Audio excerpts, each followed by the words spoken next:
السلام علیکم دوستو، شروع کرتا ہوں اللہ کے بابرکت نام سے جو کہ دنیا جہان کا پالنے والا ہے۔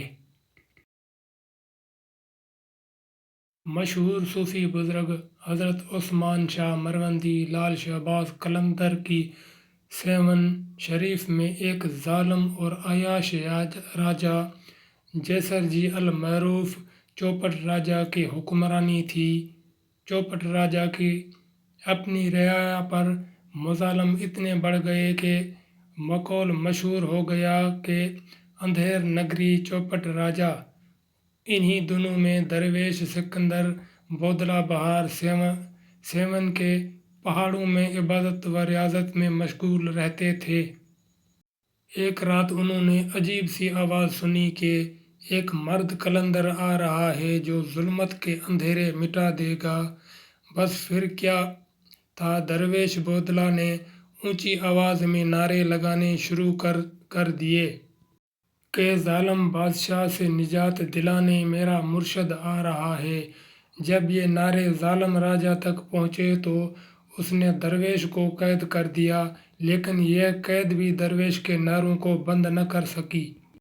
ظالم بادشاہ نے درویش پر بے انتہا مظالم ڈھائے، مگر درویش کے منہ سے ایک ہی جملہ نکلتا رہا، میرا مرشد آ رہا ہے، میرا مرشد آ رہا ہے۔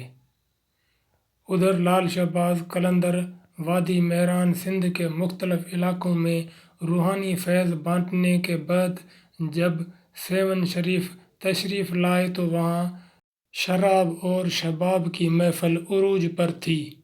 آپ کے وہاں آنے پر یہ محفل خود بخود بند ہونا شروع ہو گئی۔ کچھ دنوں بعد وہاں کی عیاش لوگوں نے چوپٹ راجہ کو شکایت کی کہ ایک درویش کے آنے سے ان کا ناجائز کاروبار ٹھپ ہو گیا ہے۔ چوپٹ راجہ خود عیاش تھا، اس لیے اس نے کوتوال کو حکم دیا کہ درویش اور اس کے مریدوں کو اس کی ریاست سے باہر نکال دیا جائے۔ حکم ملتے ہی سپاہی روانہ ہو گئے۔ سپاہی جب آپ کے خیمے میں داخل ہونے لگے تو ان کے جسم ایک جگہ ساکت ہو گئے۔ بھرپور طاقت کے باوجود سپاہی آگے نہ بڑھ سکے۔ جب انہوں نے واپسی کا ارادہ کیا تو ان کی طاقت بحال ہو گئی۔ طاقت بحال ہوتے ہی سپاہیوں نے دوبارہ خیمے کی طرف بڑھنا چاہا تو پھر ساکت ہو گئے۔ آخر سپاہی واپس لوٹ گئے۔ چوپٹ راجہ سارا واقعہ سن کر آگ بگولا ہو گیا اور نجومیوں سے وجہ پوچھی۔ انہوں نے ذائچہ بنانے کے بعد راجہ کو بتایا کہ یہ وہی مرشد ہے جس کا ذکر قید خانے میں درویش کرتے ہوئے کہتا رہتا ہے کہ میرا مرشد آ رہا ہے۔ نجومیوں اور وزیروں کے مشورے پر چوپٹ راجہ نے سونے کی اشرفیوں اور ہیرے جواہرات کے بڑے بڑے تھال حضرت لال شہباز قلندر کی خدمت بھجوائے تاکہ آپ کسی اور جگہ تشریف لے جائیں۔ آپ نے تمام اشرفیاں ہیرے جواہرات کو آگ میں پھینک دیا۔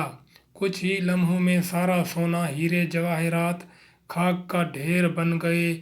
راجہ چوپٹ کا وزیر اس منظر کو دیکھ کر ہکا بکا رہ گیا اور خوف زدہ ہو کر واپس چلا گیا۔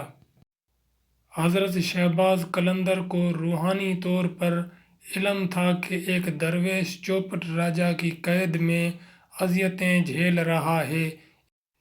ایک روز آپ نے قلعہ کی جانب رخ کر کے پکارا، بودلہ اب آ جاؤ میرے پاس۔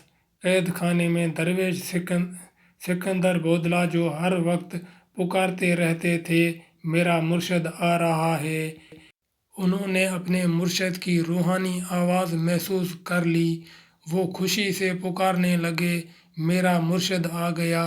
درویش بودلہ کی بیڑیاں خود بخود ٹوٹ گئیں اور قید خانے کا دروازہ کھل گیا۔ درویش بودلہ قید خانے سے نکلے اور اپنے مرشد حضرت لال شہباز کی خدمت میں پیش ہو گئے۔ جب چوپٹ راجہ کو تمام واقعات کا علم ہوا تو